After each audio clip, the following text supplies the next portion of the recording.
I still remember the exact moment my life split in two.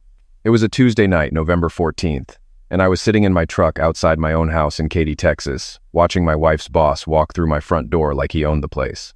My daughter Sophie was at her grandmother's for the night. My wife Rachel thought I was 200 miles away on a bridge inspection job in Corpus Christi. She was wrong. My name is Daniel Marsh. I'm a structural engineer. I build things for a living: bridges, overpasses, commercial foundations. I've spent 20 years making sure the things people walk on and drive over don't collapse underneath them. Turns out, I couldn't keep my own marriage from falling apart. I met Rachel when I was 26 and she was 23. She was working the front desk at a marketing firm downtown while finishing her degree at University of Houston.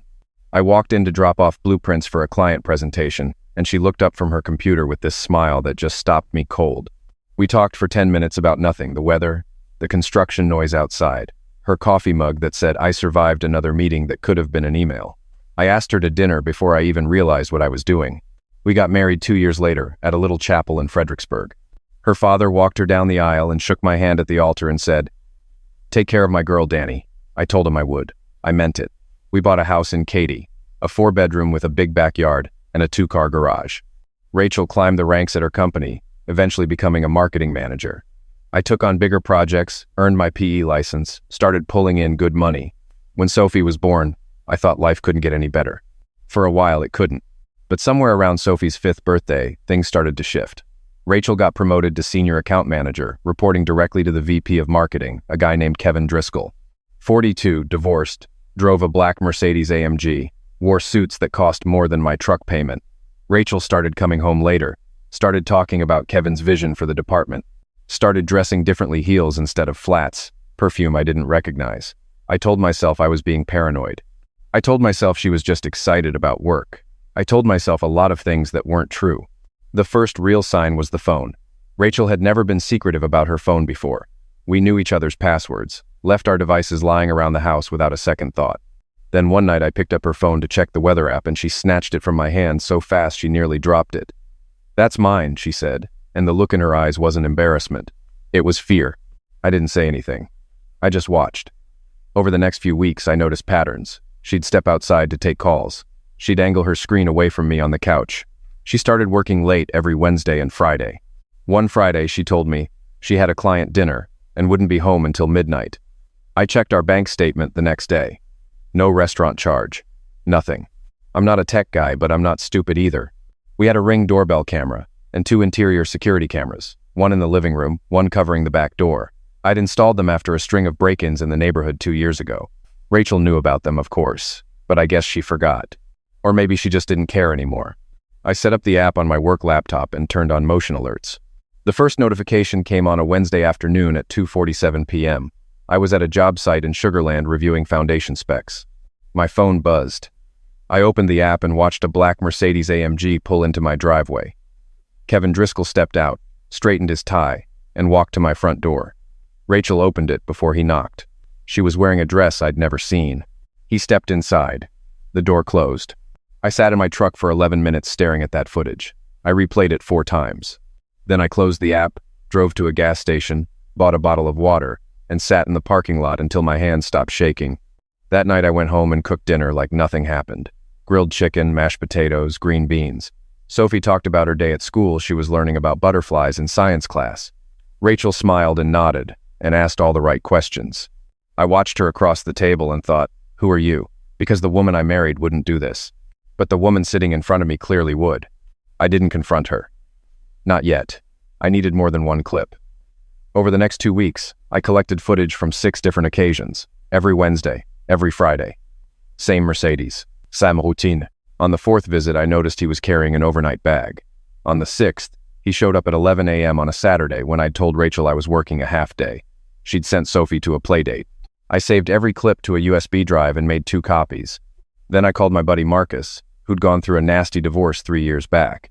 He gave me the name of his lawyer, Diane Prescott, family law specialist in downtown Houston. "She's a shark," Marcus said. "Exactly what you need." I met Diane on a Monday morning. She had gray hair, reading glasses, and the kind of calm that made you think she'd seen everything twice. I showed her the footage. She watched it without expression, then folded her hands on the desk. "You have grounds," she said. Texas is a no-fault divorce state, but proof of adultery can influence property division and custody arrangements significantly. Do you want full custody? I want my daughter, I said. That's all I care about. Then we build the case quietly, she said. Don't confront your wife. Don't change your behavior. Don't touch the joint accounts yet. We file when we're ready, not when you're angry. It was the hardest thing I've ever done, going home every night, eating dinner across from Rachel, tucking Sophie in, kissing my wife goodnight, knowing everything was a lie. But I did it. For 3 weeks, I played the part while Diane assembled the paperwork. During that time, I also did something Rachel never saw coming. I wrote a detailed letter to the HR department at Pinnacle Marketing Group, Rachel's employer. I outlined the relationship between Rachel and Kevin, including dates, times, and screenshots from the security footage. Kevin was Rachel's direct supervisor. Their company had an explicit policy against romantic relationships between managers and direct reports. Violation meant immediate termination for both parties. I didn't send the letter. Not yet. Diane told me to hold it. Timing, she said. Timing is everything. On December 8th, Diane filed for divorce and a temporary restraining order, granting me primary custody of Sophie pending the hearing. The same morning, at exactly 9 a.m., I sent the HR letter via certified mail and email simultaneously. I picked up Sophie from school at 3:15 that afternoon. She climbed into my truck with her backpack and her butterfly notebook and said, "Daddy, can we get ice cream?" I said yes. We went to Marble Slab on Mason Road and she got cotton candy with sprinkles. I got butter pecan and tried not to cry while she told me about her friend Lily's new puppy. Rachel called at 4:47 p.m. I let it ring. She called again at 4:52, and 5:1, and 5:9. At 5:14, she left a voicemail. I didn't listen to it until later that night, after Sophie was asleep. Rachel was crying. "Danny, what did you do?" "They fired me. They fired both of us." Kevin is furious. "And there's papers on the kitchen table. Danny, please, we can talk about this. Please call me back." I didn't call her back. The next 2 weeks were chaos. Rachel hired a lawyer, some guy named Brett Tillman, who wore too much cologne, and called everyone buddy. He tried to get the temporary custody order reversed. Diane shut him down with the security footage.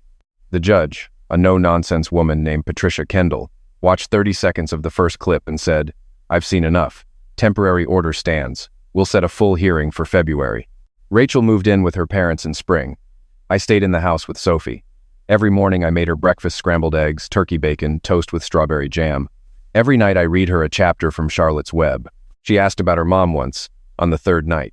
"Is Mommy coming home?" I knelt down beside her bed and said, "Mommy's staying with Grandma and Grandpa for a while, sweetheart. But she loves you and you'll see her soon. Are you and Mommy fighting?" "Grown-ups sometimes have problems they need to work out," I said. "But no matter what happens between me and Mommy, we both love you more than anything. That will never, ever change." She hugged me and said, "Okay, Daddy." Then she asked me to read an extra chapter. I read 2. Christmas was quiet. Just me, Sophie, and my mother, who flew in from Midland. Mom didn't say much about the divorce. She just cooked a ham, made her famous pecan pie, and held Sophie on her lap while we watched Rudolph on TV. At one point, she caught my eye across the room and mouthed, "You're doing the right thing." I nodded and looked away before she could see my eyes getting wet. In January, my boss at the engineering firm pulled me aside. "Danny, I know you're going through hell," he said. "Take some time if you need it. Your job's not going anywhere." I thanked him but kept working. I needed the routine. I needed to feel like I was still building something, even if everything else was falling apart. The full custody hearing was set for February 19th. Diane had prepared meticulously. We had the security footage, bank statements showing Rachel's spending on things she'd hidden from me, hotel rooms, expensive dinners, a weekend trip to Austin that she'd told me was a team retreat. We had text messages I'd subpoenaed through Discovery, messages between Rachel and Kevin that made my stomach turn. And we had character witnesses, my mother, my neighbor Tom Bradshaw, who'd watched me coach Sophie's t-ball team for 2 years, Sophie's teacher Mrs. Gutierrez, who testified that Sophie was thriving in my care. Rachel showed up to court looking thin. She'd lost weight since I'd last seen her. Her eyes were puffy. She was wearing a blouse I recognized from our early years together, like she was trying to remind me of who she used to be. It almost worked. Almost. Her lawyer tried the sympathy angle. Rachel had made mistakes, sure, but she was Sophie's mother. She deserved joint custody. She was seeking employment. She was attending counseling. Diane was surgical. She presented the evidence methodically, without drama, without emotion. 6 recorded instances of Kevin Driscoll entering our home during work hours, text messages spanning 7 months, financial records showing concealed spending, a timeline of Rachel's lies, every late meeting, every client dinner, every team retreat cross-referenced against the footage. When it was Rachel's turn to testify, she broke down on the stand. "I made terrible mistakes," she said, tears streaming. "I know that, but I love my daughter. Please don't take her from me." Judge Kendall asked Rachel directly, "Mrs. Marsh, how often did you arrange for your daughter to be out of the house to accommodate your relationship with Mr. Driscoll?" Rachel's face went white. Her lawyer objected. The judge overruled. "I sometimes," Rachel whispered. "A few times." "How many times?" "I don't remember exactly." "Mr. Marsh's evidence suggests at least 6 occasions," the judge said. "Do you dispute that number?" Rachel said nothing. She just shook her head. The judge granted me full custody with supervised visitation rights for Rachel every other weekend, 4 hours, at a designated facility. Rachel collapsed into her lawyer's arms. I felt nothing. No triumph, no satisfaction, just exhaustion. That night, Sophie asked me why Mommy was crying at the big building. I told her that Mommy was sad because she missed her, and that she would still get to see Mommy. "But you're going to live with me, baby girl," I said. "Right here." She thought about it for a moment, then said, "Good. You make better eggs anyway." I laughed for the first time in months. After the hearing, I expected things to settle. They didn't. Rachel spiraled. She couldn't find work. Turns out getting fired for an office affair doesn't look great on a resume. Kevin Driscoll left Houston entirely, moved to Denver, and never contacted her again. She started drinking. Her parents called me twice, asking if I could talk some sense into her. I told them I was sorry, but that wasn't my job anymore. In March, 3 things happened that changed the direction of my life. First, my company offered me a transfer to their Wilmington, North Carolina office. Same position, slight raise, project lead on a new coastal bridge development. Second, Sophie's school reported that Rachel had shown up at pickup time intoxicated, causing a scene before the principal intervened. And third, I got an email from a woman I'd never met. Her name was Claire Easton. She ran a small architecture firm in Wrightsville Beach, just outside Wilmington. She'd found my profile on LinkedIn while searching for a structural engineer to consult on a waterfront renovation project. "I know this is out of the blue," her email read, "but your experience with coastal infrastructure is exactly what this project needs. Would you be open to a conversation?" I stared at that email for a long time. Then I called Diane and asked what it would take to relocate with Sophie out of state. "File a motion," she said. "Given Rachel's recent behavior, I don't see significant opposition, but it'll take 4 to 6 weeks." I filed the motion. Rachel's lawyer protested, but the incident at Sophie's school worked against her. Judge Kendall approved the relocation in April. With adjusted visitation, Rachel would get Sophie for 2 weeks in summer and alternating holidays, provided she completed a substance abuse program. On a Saturday morning in late April, I loaded the last box into a U-Haul, strapped Sophie's car seat into my truck, and pulled out of the driveway in Katy for the last time. Sophie watched the house shrink in the mirror and said, "Will I still have my butterfly garden at the new house?" "We'll build an even bigger one," I said. We drove for 2 days. Sophie slept through most of Louisiana, woke up for Mississippi, and declared Alabama boring because there weren't enough cows. We stopped at a Waffle House in Mobile for dinner, and she ordered a waffle the size of her head with extra whipped cream. The waitress winked at me and said, "Daddy-daughter road trip?" I nodded. Something like that. We arrived in Wrightsville Beach on a Tuesday afternoon. The rental house was a modest 2-bedroom cottage 3 blocks from the ocean, with a screened porch and a backyard big enough for a garden. Sophie ran through every room, claimed the bedroom with the window facing the water, and declared it perfect. The next morning I met Claire Easton at her office, a converted bungalow on a tree-lined street near the marina. She was 41, lean, with sun-streaked brown hair pulled back in a clip and reading glasses perched on her nose. She shook my hand firmly and said, "You're taller than your LinkedIn photo." "And you have an actual office," I said. I was picturing a card table in a garage. She laughed, a warm, unguarded sound that caught me off guard. "Give it a month. Budget season gets rough." The project was a waterfront community center, mixed use, sustainable design, hurricane rated. Claire had the architectural vision.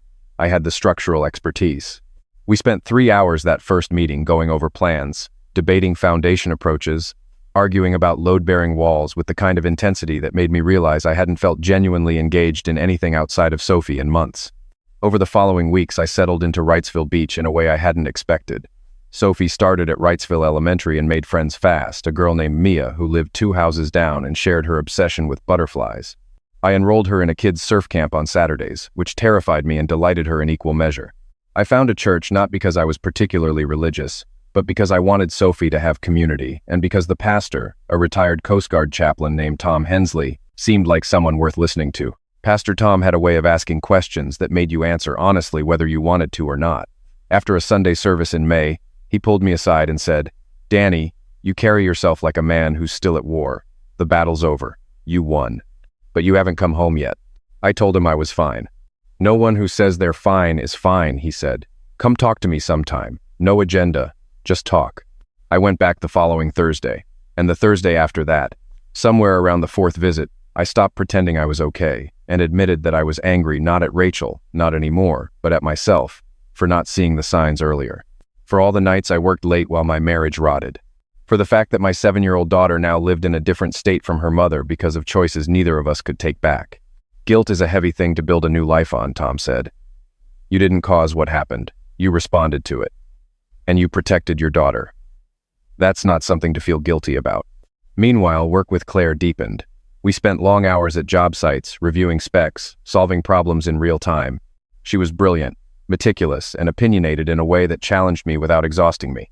She also had a dry humor that surfaced at unexpected moments once. When a concrete pour went sideways due to a miscalculated grade, she looked at the mess, then at me, and said, "Well, that's one way to build a swimming pool." I started to notice things. The way she tucked her hair behind her ear when she was concentrating. The way she remembered that I took my coffee black with 1 sugar. The way she asked about Sophie not perfunctorily but with genuine interest, remembering details I'd mentioned weeks earlier. One evening in June, after a site review ran late, Claire suggested dinner at a seafood place on the harbor called Captain Jack's. We sat on the deck watching the boats come in, eating shrimp and grits and talking about everything except work. She told me about her divorce. Her ex-husband had been a real estate developer who'd prioritized deals over family until there was no family left. She'd moved to Wrightsville Beach 8 years ago with nothing but her license and a used drafting table. Built the firm from scratch. "I understand starting over," she said. "It's terrifying and liberating at the same time." "Mostly terrifying," I said. "At first," she agreed. "Then one day you wake up and realize you built something real. Something that's actually yours." I walked her to her car that night, and we stood in the parking lot longer than 2 colleagues should. She looked at me with those clear green eyes and said, "Danny, I like working with you. I also like you. I just want to be honest about that." "I like you too," I said. "But I've got a daughter and a mess of a life, and I'm not sure I'm ready to." "I'm not asking you to be ready," she said. "I'm just telling you I'm here." She got in her car and drove away. I stood there for 5 minutes, feeling something I hadn't felt since before the cameras and the lawyers and the courtroom possibility. Things progressed slowly, which was exactly what I needed. Claire came to Sophie's surf camp recital in July. Sophie showed her how to find sand crabs on the beach. Claire taught Sophie how to sketch a floor plan, and Sophie immediately designed a dream house featuring 17 bathrooms and a room just for butterflies. Claire put it on her office wall. In August, Rachel completed her substance abuse program and flew to Wilmington for her first visitation. I drove Sophie to the supervised facility and watched through the window as Rachel hugged her daughter and cried. Sophie patted her mother's back and said, "It's okay, Mommy. Don't be sad." I sat in my truck in the parking lot and cried too. Not because I missed Rachel, because I was watching my daughter be braver than either of her parents had ever been. Rachel and I spoke briefly afterward. She looked better, clearer eyes, steadier hands. "Thank you for taking care of her," she said. "She's my daughter," I said. "There's nothing to thank." "There is," she said. "I know what I did. I know what I lost. I'm not asking for anything back. I just want to be part of her life in whatever way the court allows." I nodded. "Keep doing the work," I said. "Show up. Be consistent. That's what she needs." It was the longest conversation we'd had in 9 months. It was also the most honest. By September, the community center project was ahead of schedule. Claire and I had developed a working rhythm that felt effortless. She designed. I engineered. We argued about details, compromised on solutions, and occasionally celebrated small victories with tacos from a food truck near the marina. One Saturday, Claire joined Sophie and me for a trip to the North Carolina aquarium.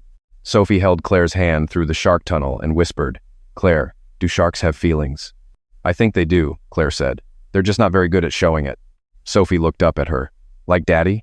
Claire glanced at me over Sophie's head and smiled. "Exactly like Daddy." That night, after Sophie was asleep, I called Claire. "She likes you," I said. "I like her," Claire said. "She's smarter than both of us." "Claire, I want to do this right. Whatever this is between us. I don't want to rush it. I don't want Sophie to get hurt." "Danny," she said, "the fact that you're worried about that tells me everything I need to know."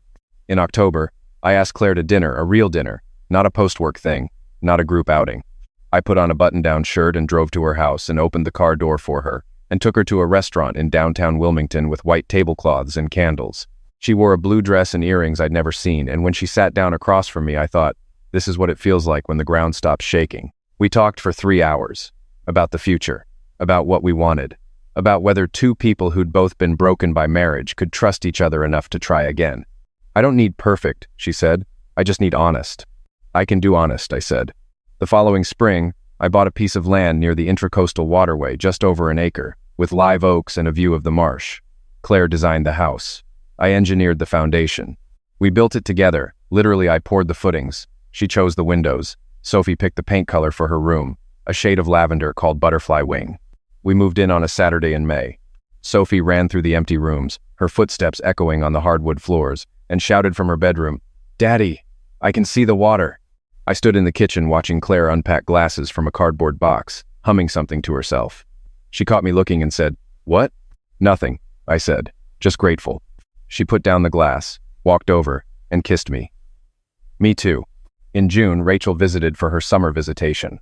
She picked Sophie up from the house and I watched them drive away together, Rachel's rental car disappearing down the oak-lined road. 2 weeks later, Sophie came home sunburned and happy, carrying a scrapbook Rachel had made with her photos, drawings, pressed flowers.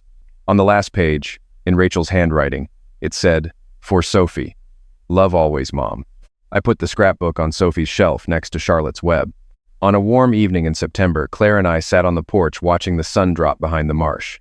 Sophie was inside, sprawled on the couch, reading about monarch butterflies for a school project. The house smelled like the pot roast Claire had made her grandmother's recipe, with rosemary and red wine. "Danny," Claire said, "are you happy?" I thought about everything it took to get to that porch. The footage on my phone, the lawyer's office, the courtroom, the 2-day drive with my daughter sleeping in the back seat, the long Thursdays with Pastor Tom, the nights I lay awake wondering if I'd ruined everything, or saved it. "Yeah," I said, "I think I really am." She reached for my hand. I took it. The next month I proposed. Nothing fancy, just the two of us on the dock at sunset, with a ring I'd picked out at a jeweler in Wilmington who'd been in business for 40 years. She said yes before I finished asking. Sophie, when we told her, crossed her arms and said, "Finally. I've been waiting forever." We got married on the beach in December, a small ceremony with close friends and family. My mother flew in from Midland. Claire's sister came from Asheville. Pastor Tom officiated. Sophie was the flower girl and took the job so seriously she practiced her walk 17 times the night before. Rachel sent a card. Inside it said, "I'm happy for you, Danny. Take care of our girl." I put it in a drawer, but I didn't throw it away. Standing on that beach, holding Claire's hands, looking out at the water while my daughter scattered petals on the sand, I understood something I hadn't before. Revenge isn't about making someone pay. Revenge is about refusing to let what they did to you define the rest of your life. It's about building something so solid, so real, so full of light, that the darkness they brought can't reach you anymore. I build things for a living. Bridges. Foundations. Structures designed to hold weight without breaking. But the most important thing I ever built was the life I'm living now, one honest brick at a time.